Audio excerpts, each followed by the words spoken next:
Take us back to that moment you locked eyes, and just what about it was something that just didn't seem right? This cold and angry look. I can't describe it into words. I just spoke to a woman who says she saw Luciano Frattolin and his daughter Melina the night he allegedly took her life. This is video per WNYT of Luciano in custody. The dad is now in upstate New York in jail, accused of drowning his daughter and leaving her body in a shallow pond. And not only did we talk to someone who says that she and her husband saw Luciano in that area around the time police say he allegedly murdered Melina, we also have new images from police in their search for answers and new details that paint a picture of a man who loved to have champagne taste, but had a financial reality far less glamorous. We're on the case, presented by Law&Crime. I'm Chris Stewart.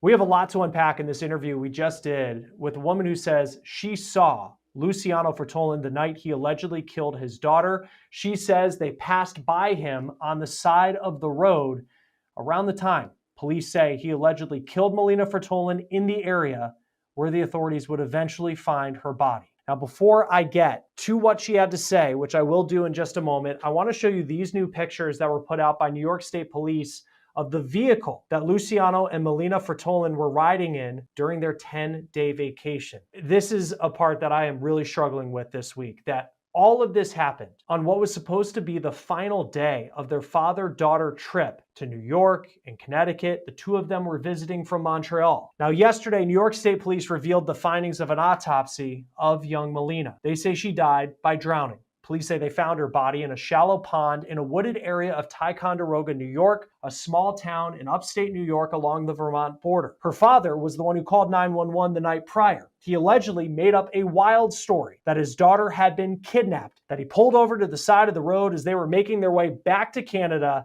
when two men in a white van pulled up and abducted Melina and then drove off. Police put out an Amber Alert, but they said they found inconsistencies in Luciano's story. It's unclear how police were drawn to the area of Ticonderoga where they found Melina's body, but I just spoke to a woman named Becky Kulikowski who says she saw Frattolin's Prius on the side of the road in that area around 7 p.m. the night of Melina's murder. Here's our conversation. Becky, what did you see the other night? We left high at like 7:34 p.m. and we headed up Chilton because we were going out to the Timberwolf for karaoke and dinner. And when we crested the top of Chilton, there's a road called Putnam Pond Road, and it was almost next to it, but just past it, with a car facing towards Ty. And the car I knew was a Toyota Prius. I knew it was. I knew it was a Toyota. So to be honest, I sat at the bar that we were eating at and I looked up all the Toyota cars until I found one that looked like the car I saw. But we'll go back because when I was driving by, the reason that it caught my eye was because I saw a running up the bank. There's a small wooded area. So you, when you go past the Putnam Pond Road, there's like this little dip there. And then there's like a small wooded area.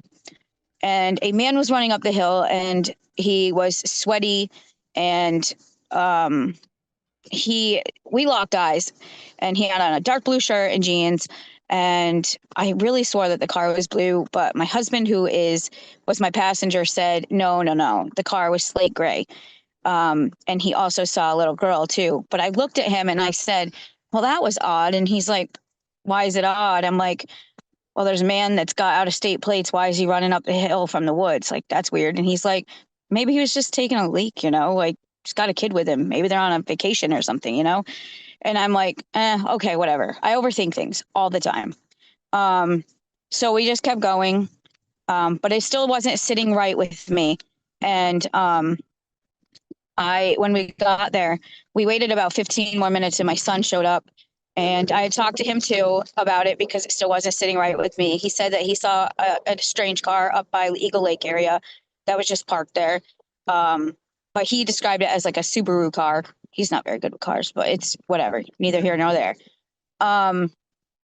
Then it just kept sitting with me wrong. So like while we're eating dinner, I'm sitting there looking at cars online. until I found one. And I thought it was like a 2017 Toyota Prius or newer. And that is what I ended up reporting to the police. When we got home, it was like around, I'd say 1 a.m. And we got that alert. And my stomach was like instantly in knots. I remember telling my husband that I thought maybe this was related. And he was like, you need to stop overthinking and whatever. So later that day, I had to go to my sister-in-law's and my brothers to finish cleaning out from when they had passed away. And my niece got a message that said something was going on at Eagle Lake. And I instantly said to her, Michelle, they're looking for that little girl that's missing. And she's like, I was thinking that too. And because I had already told her about what I'd seen the night before. And so later that day, I waited until like 4:30 when we got home and we unloaded stuff from there. I called the police. I got dispatched. They kind of were in a rush to get me off the phone, but I understand now why. I didn't know that they had found her yet. I didn't know any of that. So I understand why he was getting me off the phone kind of quick, but nobody called me back on by Monday. So I called them in the morning, and I spoke to an officer, and he took my name, my number, my email address, and my address. And he asked me a couple of times about the Prius and what it looked like and what the man was wearing. And so that's the last time I talked to them. Did you see Melina as well, or the little girl? Or I was that did. your I husband who didn't saw the see little girl? her. My husband saw her. So that's what I was getting at. When he got home from work, I asked him what she was wearing and what she looked like. And he said, well, she was definitely dark complected and she had brown hair, between 9 and 11 years old. He said he only seen the side of her because she was getting into the car, and she had on a white, he assumes it was white because it was very light colored. And you got to remember, it's getting kind of dark at this point. Not completely dark, but we're going up a hill with sun in our eyes. And he said shorts on. That's all he could tell me. He doesn't do social media, not like the rest of the world. So she was getting, because I'm just picturing this. You're passing this Prius on the side of the road, and you see who we believe is Luciano, and he was with the girl, and I know your husband saw her, but his daughter was potentially going with him into the woods. She was getting in the car. He was running up the bank from the woods. And when we locked eyes, I'm never going to forget his face. Never. When I saw him walk out of that courthouse, someone sent me a video, and I said, oh my God, that is freaking him. Like, that is him. I will never forget his face. It was like a fear, but like a cold, angry look is all I can describe it as. And the feeling that I got, I'll never forget it. Never. Like, and I haven't slept yet, and I am having trouble sleeping. I keep thinking, what if we stopped, because she'd still be alive probably if we stopped. It's I hard don't to know. second guess those moments, and you did call the police, and you let them know what you had seen. So I think it's hard to, I think all of us would second guess in that situation, but you would never expect. I mean, I know Ticonderoga, where you live, is not a place where this stuff typically happens. The area that police were searching, and where unfortunately they found Melina's body, is that the area where you saw That's that just up the Prius? road from where, just up the road. Just So what's that area like? it's wooded. We hike it a lot. I've hiked it since I was a teenager. It's beautiful. I hate to say that, but it's beautiful. So there's houses. Where I saw them. There's houses. Where they found her. I'm not sure exactly where they found her. I just know it was somewhere just past Eagle Lake. There's no houses up there. It's just trails. It's just wilderness, beautiful wilderness. And what time? And it was around, you were saying like 8 o'clock, between like 7 and 8, you might have seen We left that high you at saw seven this? at 7:34 p.m. We left high. Like, we started up Chilton Hill at 7:34. Wow. And, for you, that moment that you lock eyes with him, and it's because for us, like we've seen, he's this guy on social media that looks like he's, this all-American dad. And then you see the video of him now that he's in custody. I mean, take us back to that moment you locked eyes, and just what about it was something that just didn't seem right? As soon as I looked at him, I don't know. It was a feeling that I got inside of me. You know, as a mother, you get this this instinct when something's not right or someone isn't right. It was an odd moment for me when I saw his face. He looked like I guess scared, like maybe you got caught doing something you weren't supposed to do. I guess that's what I would describe that as, because my kids do it all the time to me. But also like this cold and angry look. I can't describe it into words. I don't think I'll ever be able to describe what I was feeling in that moment. And, and my husband's just like, you're overthinking, it's fine. They're probably just, in a hurry. Maybe they're on vacation. He was taking a leak. Yeah. But when he first said they, I'm like, what? They? I only saw him. And he was like, no, there's a little girl there. You didn't see her? I'm like, no. But then again, I was too focused on this man that was running up a hill out of the middle of the woods. Like, why are you over there? I mean, he could have been right. Maybe he was peeing. I don't know. Yeah, I mean, we'll never know. And it's nothing for you to kind of beat yourself up about either in this, and I think no one would have expected that that's what they would have seen on their way to karaoke one night. Yeah, I definitely did think that. I mean, when you think about what may have happened, because if she was getting into the car and then sadly, we know where the search ended in this case, it's something as if they were getting back into the vehicle and then who knows what have happened, after that. Yeah, that's what I'm saying. And the vehicle was facing Ty. So they would have had to turn around and go back up the road to get there. Like, if I had to guess, maybe he was going to do it, but then realized there was too much traffic. I don't know. I saw somebody else comment on a news page that said that she had seen them the night before at the trailhead, the Faro Lake trailhead. And she said she swears it was them.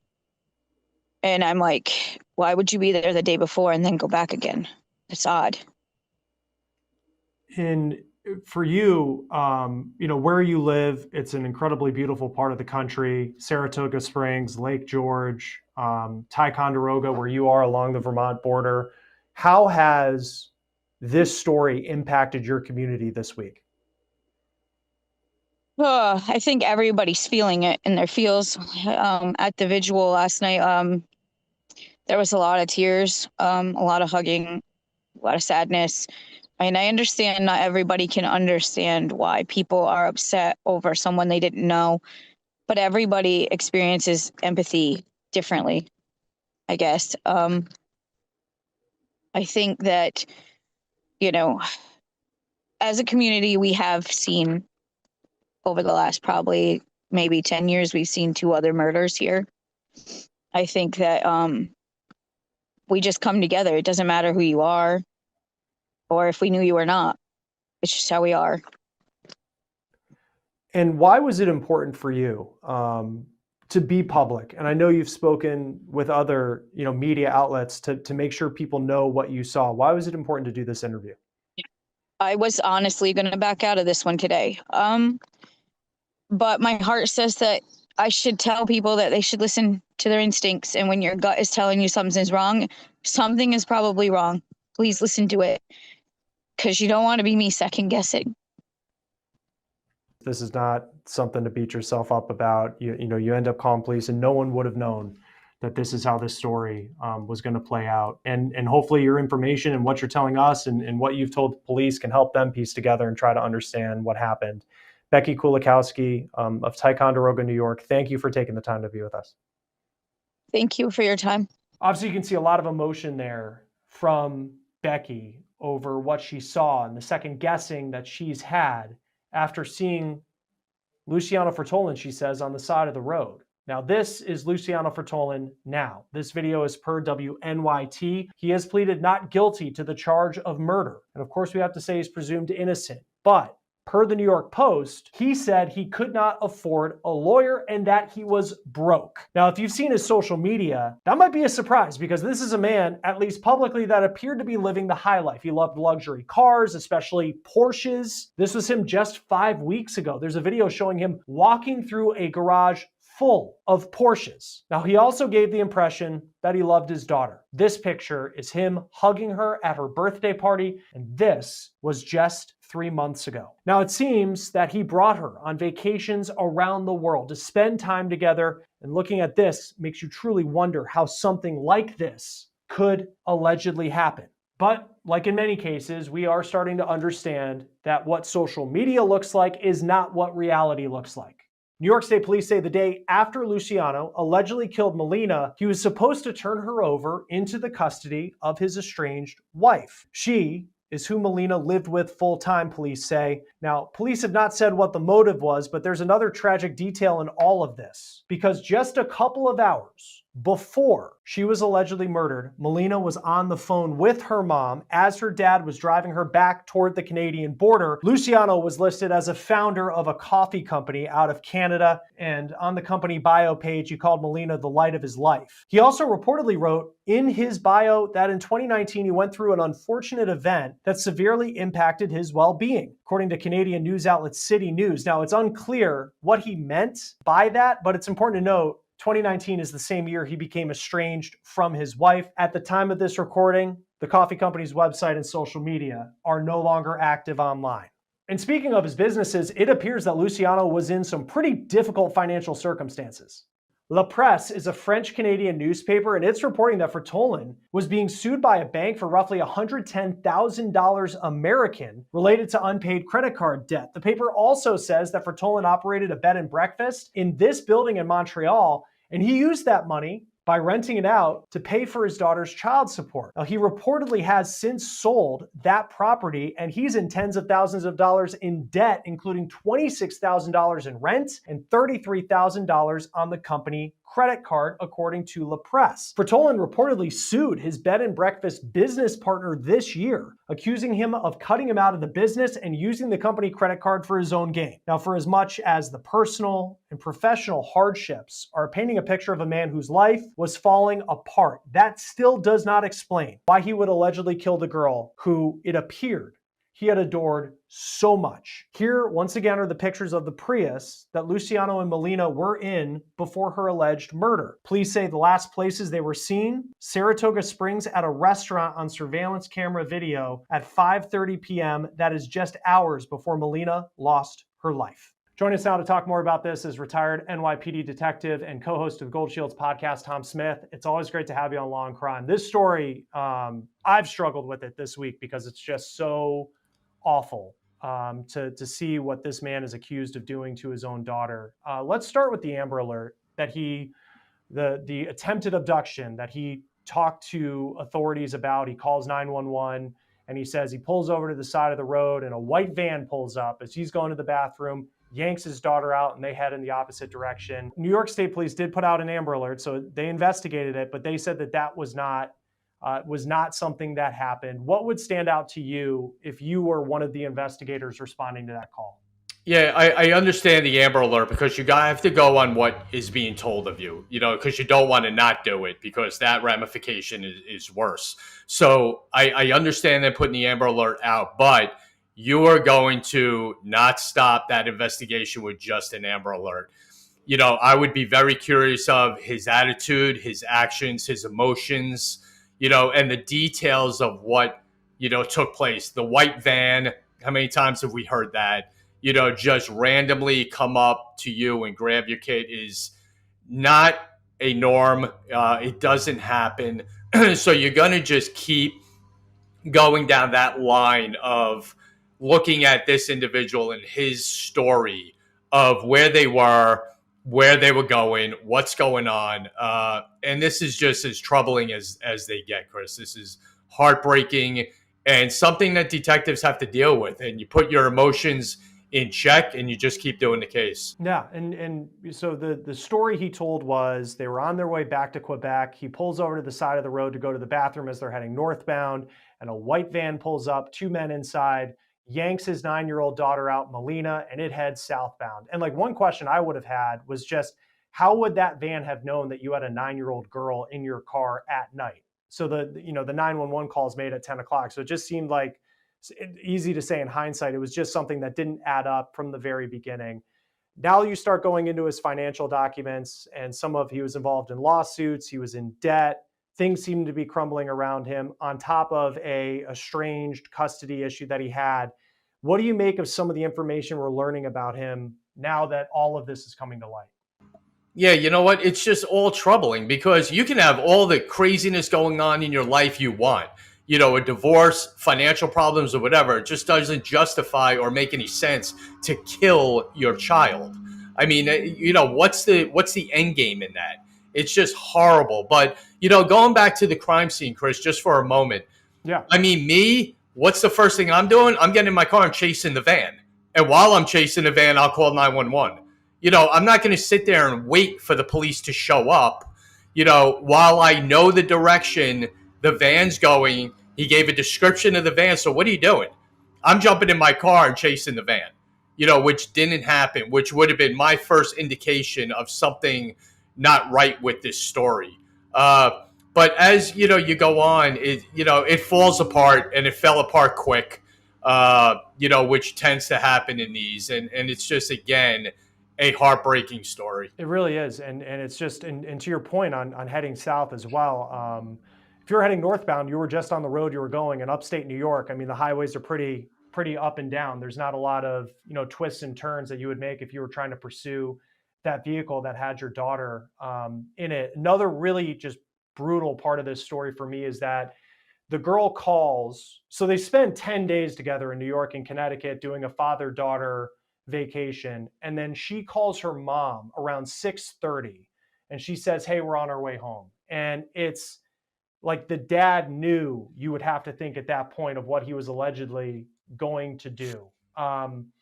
You've dealt with a lot of bad people in your career, but you just look at this story. What are just some of the most beyond what he's accused of doing, but it's just the lead up to it I'm really struggling with because it's just so chilling. Yeah, I mean, you try to get into the head of the thought process of what he wants to do and how he's going to end this young girl's life. And it's something you can't wrap your head around, especially being a father. You can't wrap your head around doing that to your child. And then what you're going to do with her body afterwards and how you're going to cover it up. And the story, like you just said, this wasn't all of a sudden, this is what I'm doing. This was planned. This was thought out.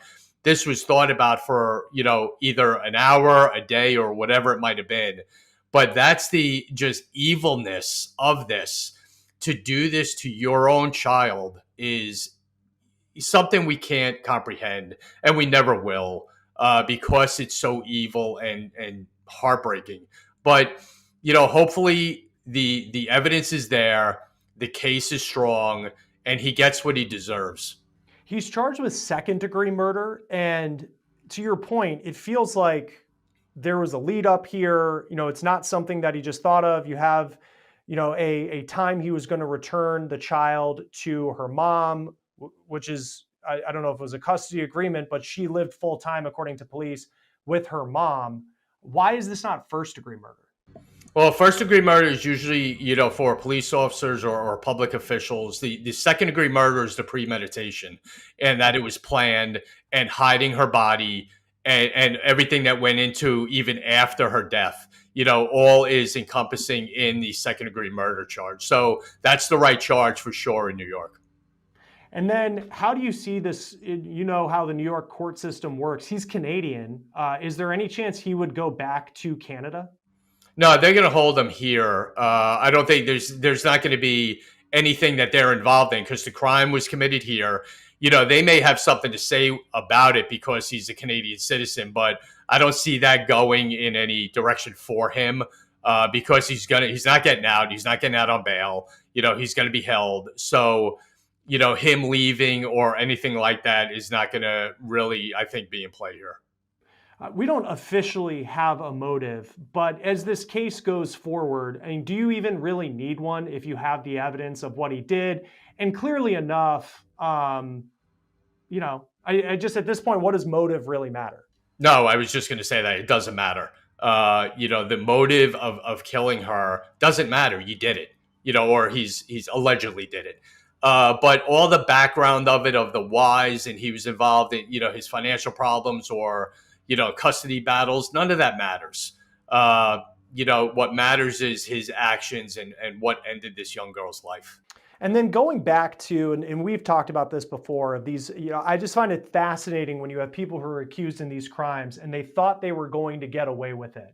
And in this case, it's the Amber Alert and this sensational story. And to your point, even something as simple as, why didn't you get in the car and chase her? Or how would people have known that you had a 9-year-old girl in the middle of the night in the back of your car? What are the mistakes that you see suspects make in cases like this that they're just not thinking about in the heat of the moment? Yeah, well, they make it too grand. They make it too, elaborate of a crime. And that always leads investigators into looking at it kind of, with a certain slant. When it's so grand of a plan of pulling up, like you said, who's following them, who's knowing there's a 9-year-old girl in the back, anything like that. A lot of these crimes don't typically happen, the way they're described. So that's always part of it. But the other part of it for me, being in front of someone and how are they acting? That is a big, big part of my role as a detective. And it was when I worked. What's the person acting like? How charged up are they? How emotional are they that their child just got grabbed in front of them? I mean, think about that. Think about being in that situation. If that actually occurred, what you would be feeling and acting like. So that's a big part and always was for me. What is the person acting like in their emotional state? Yeah, it's just, this story is just so difficult. Noe's doing court again later this week, accused of just a horrific, horrific crime. Tom Smith, retired NYPD detective, co-host of the Gold Shields podcast. Thank you for being with us on Law and Crime as always. Always a pleasure, Chris. Thank you for having me. That will do it for On the Case, presented by Law and Crime. Subscribe to us on YouTube and Spotify. I'm Chris Stewart. We'll see you next time.